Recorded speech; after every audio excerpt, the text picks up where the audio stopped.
2027 will be a referendum. TINUBU must not place undue trust on Southern governors' defections.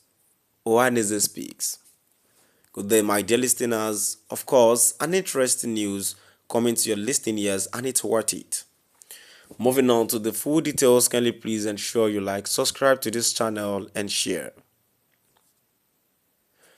Mazi Okechukwu Siguzoro, the Deputy National President of UnYdue, has called on the federal government to begin talks with peaceful pro-Biafra groups as reported by Daily Independent. He said the moment offers the best chance in 55 years to settle the long-standing Biafra issue. He believes that dialogue is the only way to bring peace to the southeast region. Speaking in a statement, Siguzoro said the government has failed to address the real concerns of the southeast. He warned that ignoring these voices could lead to more trouble for the country. He explained that the peaceful pro-Biafra leaders have never used violence and are not banned. For over 23 years, they have spoken out peacefully against injustice and hardship in the region. Siguzoro added that their peaceful stand makes them the right people to talk to. He said a real discussion with them could stop the growing insecurity in the southeast. Ohanaeze also said southeast politicians have remained silent, and this silence has hurt the chances of real change. Siguzoro said only dialogue, not force, can bring lasting peace. He warned that as the 2027 elections approach, the country faces more political and economic problems. Hunger and poverty, he said, are the real issues voters will care about. Siguzoro advised President TINUBU not to rely too much on support from Southeast governors or party switchers.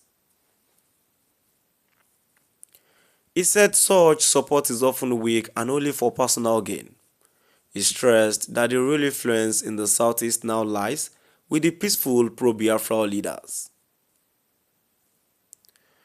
These leaders, he said, can unite people across all parts of the country. As we approach the 2027 electoral cycle, it becomes imperative to recognize the visible disturbances ahead.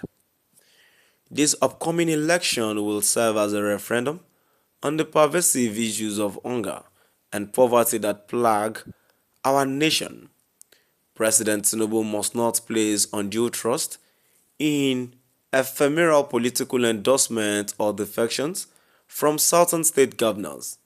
Such strategies are often reflections of self-preservation rather than genuine loyalty.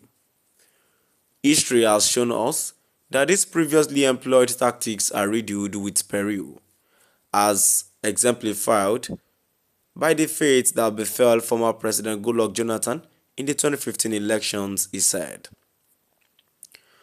Now we've come to the end of our today's news, and now moving down to the comment section. The first comment here says, Igbos have no leaders presently, please. And the response to that says, na your papa. While another comment here says, TINUBU is a political strategist. He is doing the right thing for himself. Gets out first, then the next action. TINUBU will still be president of in 2027.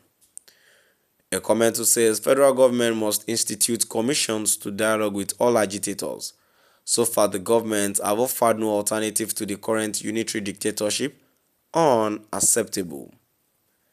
My dear listeners, now we've come to the end of our today's news. And now, before I go, as we know that TINUBU, as I would always say, that he is a political strategist, a very cunning man who understands politics very well, would not even stoop so low to have allowed anybody oppositions says to come to pass over him.